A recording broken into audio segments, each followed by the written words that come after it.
Self-discipline is the center of all material success.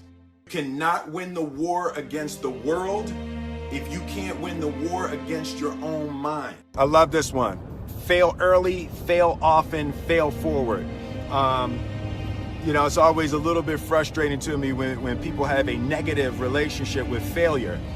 Failure is a massive part of being able to be successful. You have to get comfortable with failure. You have to actually seek failure. Failure is where all of the lessons are. When you go to the gym and you work out, you're actually seeking failure. You want to take your muscles to the point where you get to failure, because that's where the adaptation is. That's where growth is. Successful people fail a lot. They fail a whole lot more than they succeed, but they extract the lessons from the failure, and they use that the energy, and they use the wisdom to come around to the next phase of success. You gotta take a shot. You have to live at the edge of your capabilities.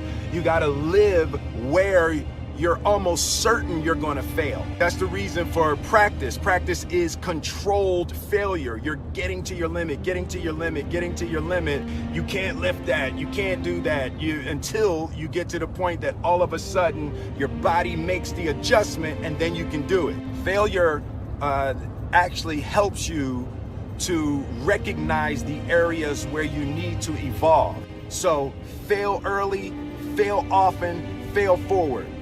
So a dude screamed to me the other night, "Hey Will, I want to be an actor, man. I want to be an actor just like you." People say stuff to me like that. I'm like, "Yeah, man, you can do it." Give them an encouraging word.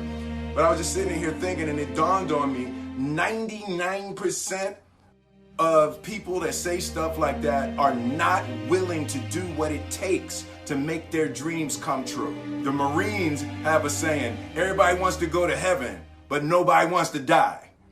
And that's just real. At the center of bringing any dream into fruition is self-discipline.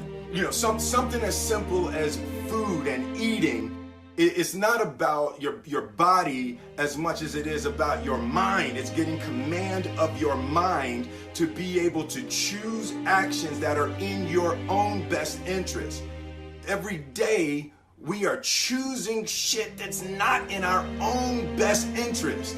Right? So if the world is attacking you, and the world wants to fight you, and the world's trying to hold you down, so you're going to kick yourself in the balls? So you're going to stop yourself from getting what you dream.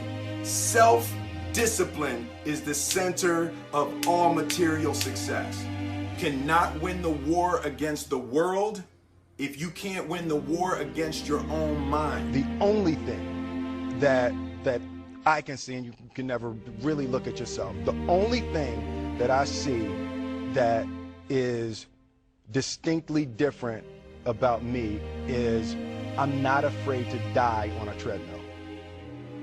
Right? I will run. You would not be outworked. I will not be outworked. Right. Period. Yeah. You might have more talent than me. You might be smarter than me. You might be sexier than me. You might be all of those things. You got it on me in 9 categories.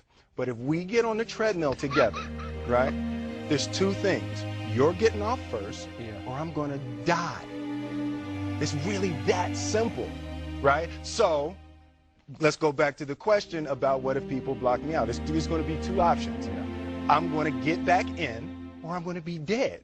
Right? It's like, you're not going to outwork me. It's such a simple, basic concept. It's the guy who is willing to hustle the most is going to be the guy that just gets that loose ball.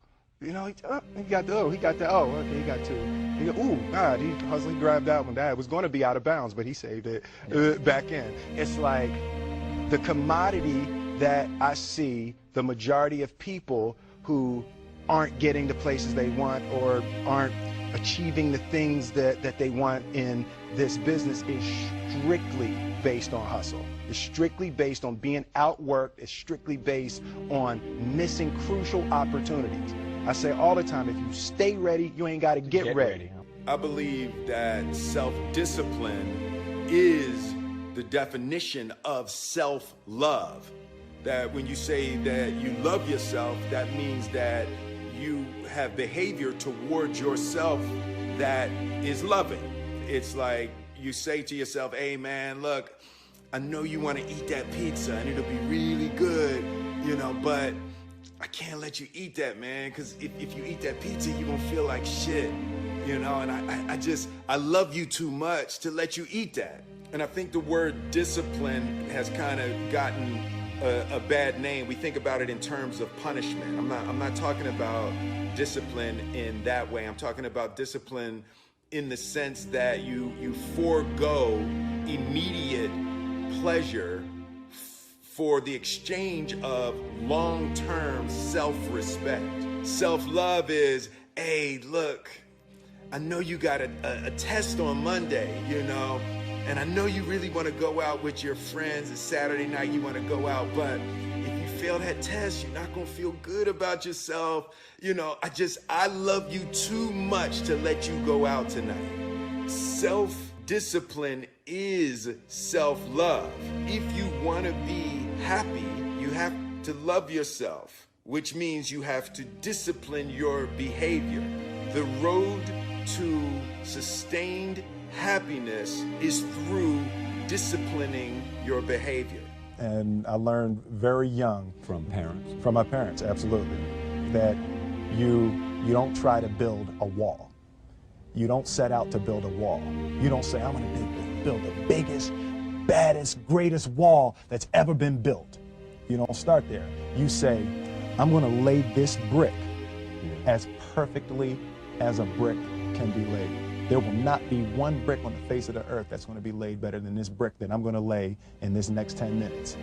And you do that every single day. And soon you have a wall. And soon you have a wall. Yeah. And I think psychologically, the advantage that gives me over a lot of people that I have been in competition with in different situations is it's difficult to take the first step when you look how big the task is. The task is never huge to me. It's always one brick. Me too. Greatness is not this wonderful, esoteric, elusive, God-like feature that only the special among us will ever taste. It's something that truly exists in all of us. It's very simple. This is what I believe, and I'm willing to die for it. Period. It's that simple. I know who I am, and I know what I believe. I know who I am, I know what I believe. That's all I need to know. And that's all I need to know. So from there, you do what you need to do. Yeah. And I think what happens is we make the situation more complex than it has to be. Because we're looking for complexity. There's got to be something complex to understand. It can't be that easy. The separation of talent and skill is one of the greatest misunderstood concepts for people who are trying to excel, who have dreams, that want to do things. Talent you have naturally. Skill is only developed by hours and hours and hours of beating on your craft. I've never really viewed myself as particularly talented. Where I excel is ridiculous, sickening work ethic. While the other guy's sleeping, I'm working. While the other guy's eating, I'm working. There's no easy way around it. No matter how talented you are, your talent is going to fail you if you're not skilled.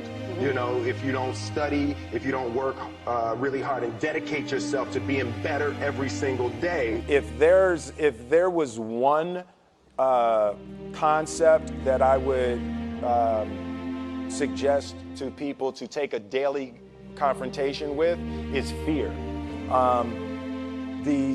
The problem with fear is that it lies, right? So fear tells you, hey, if you say that to that girl, she's gonna know she has you, and she'll never really be attracted to you if she knows how much you attracted to her.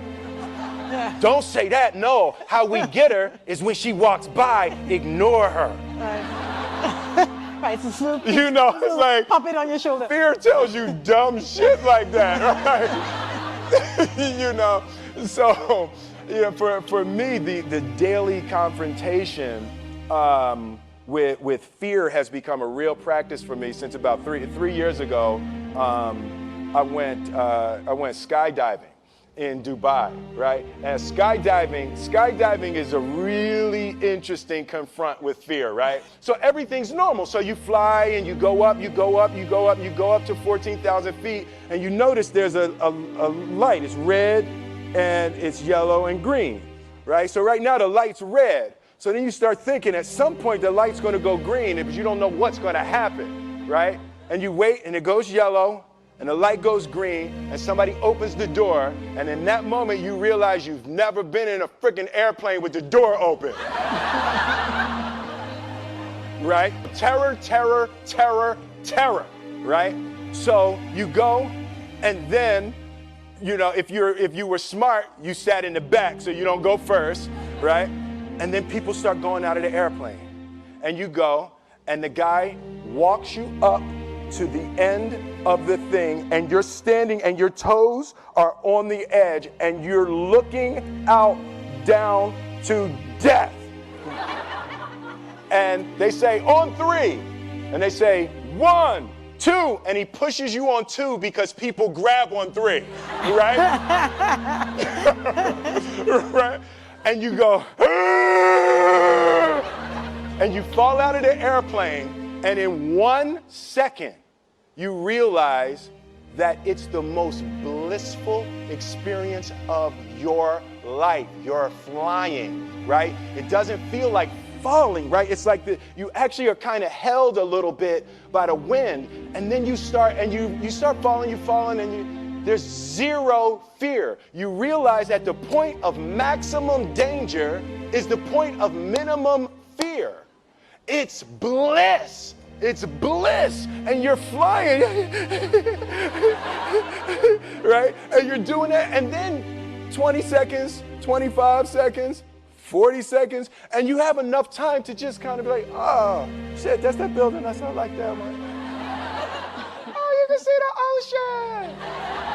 Right? You start doing all of that, and the lesson for me was, why were you scared in your bed the night before? What do you need that fear for? Just don't go. Why are you scared in your bed 16 hours before you jump? Why are you scared in the car? Why could you not enjoy breakfast? What did you need that? The fear is fear of what? You're nowhere even near the airplane. Everything up to the stepping out, there's actually no reason to be scared. It only just ruins your day. You don't have to jump. And then in that moment, all of a sudden, where you should be terrified is the most blissful experience of your life. And God placed the best things in life on the other side of terror. On the other side of your maximum fear are all of the best things in life.